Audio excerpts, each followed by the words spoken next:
The next part is some of the living conditions in the city of Cap-Haïtien. It's kind of hard to see, but I wanted to show this the whole time so you could see how long it is. But this gutter beside the road is the gray water sewage system.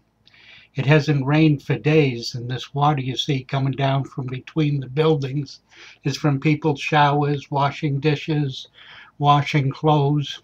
Coming up shortly, there's the piles where it clogged up, and people just stand in there and dig it out and pile it on the side of the road. This goes on for quite a ways. You'll be able to get a better shot of it here coming up in a minute. But this is full of garbage, trash, and the dirty water, like I said.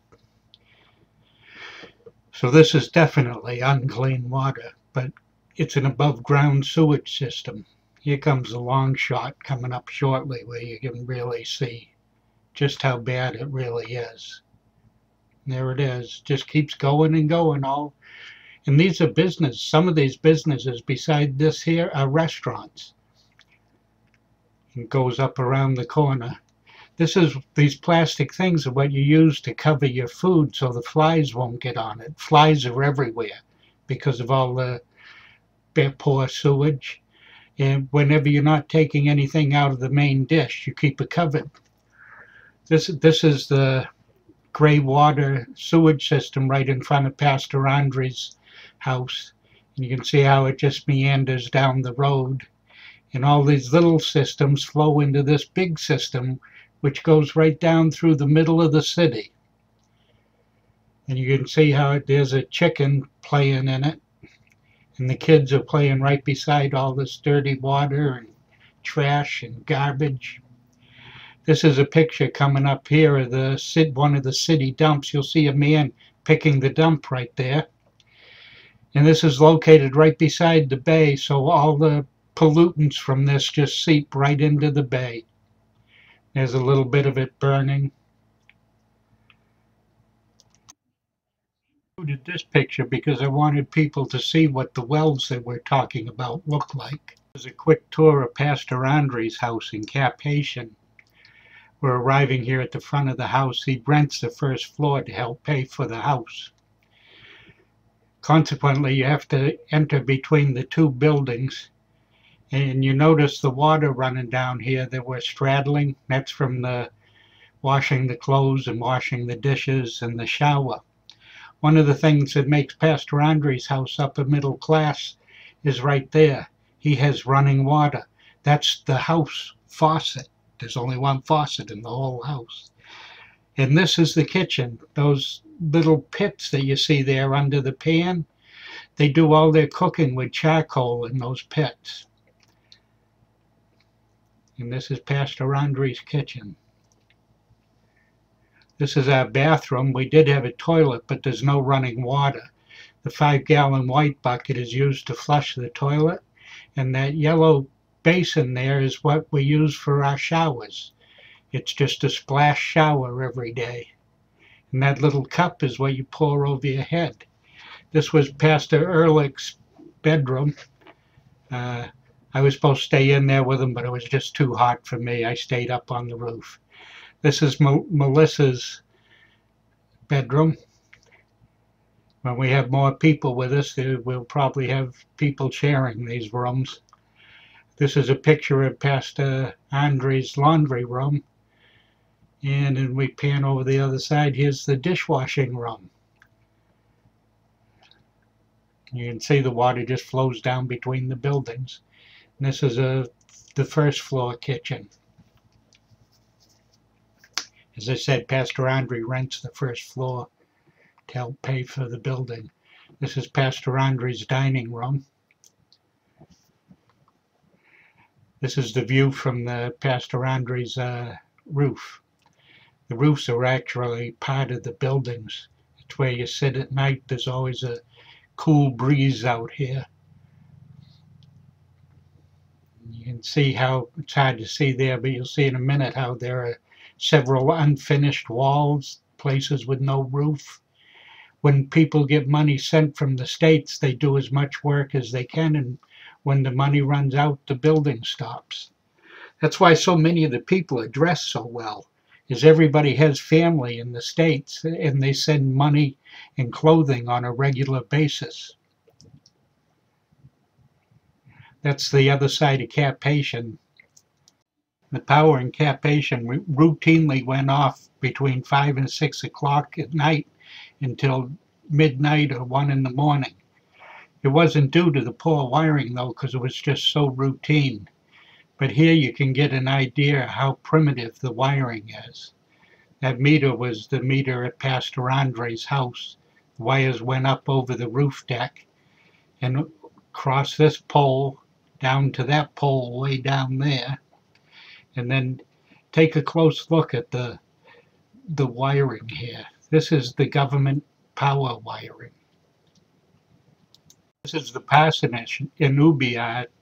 This is the main room or the gathering room. This is the pastor and his wife. They have 6 children. 8 people live in this house.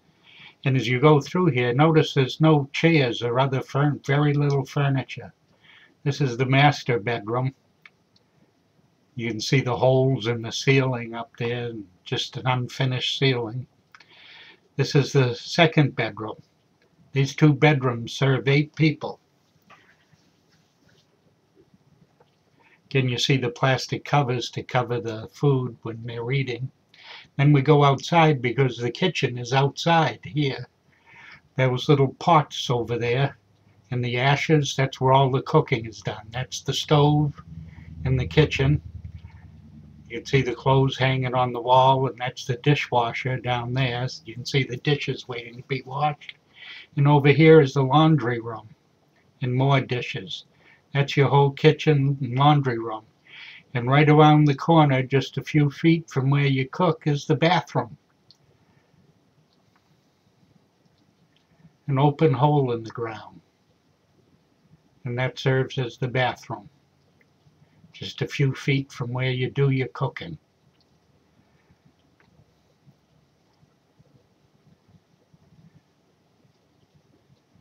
Notice there's no food. This is the hotel where we ate our meals once a day. They had American food, but that isn't why Pastor Andre made us eat there. It's the only place in Cap-Haitien where you can be guaranteed to get food that's not going to make you sick. There are some short videos coming up. The first one is a picture of what's called the Top Top. They're the buses in Haiti. We're trying to raise enough money to get either a Nissan or a Toyota pickup sent to Haiti so the church can build their own Top Top for transportation and to earn money. This is Pastor Andre's son-in-law, Yi. He runs the house when Pastor Andre's in the States. And that's John, our driver. That car cost us $100 a day, plus gas, plus a meal for John every day. This is training in the Cap-Haitien church on how to use a sewing machine, training people how to be tailors. We're trying to raise 2 more sewing machines for use at the church in Balimbe. Our plan there is to have the women make apparel, traditional apparel that we can bring back with us to the States, and we'll offer it to people for donations of various amounts. At the last service on the Sunday night in Cap-Haitien, when Pastor Ehrlich preached, this young man got saved. You don't need a translator to tell what the pastor is telling him here. It's the same in every language. And praise God, another soul was added to the church. If you'd like to help our mission or get in contact with us, you can reach us on our website at www.cmrh1.org, or you can email us at restore.haiti1@gmail.com.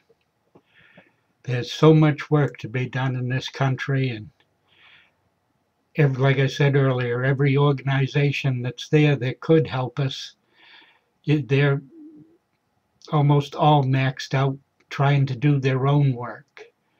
But we're still trying to reach out to other organizations. We've reached out to Starfish. They're an organization that prints textbooks in Creole. We've managed to find some 5-gallon jerry cans, they call them, that will take mud water and turn it into drinkable water. Where we have a person in my own church who has promised to raise the money to drill the well in Dubray, $3,000. So things are moving forward.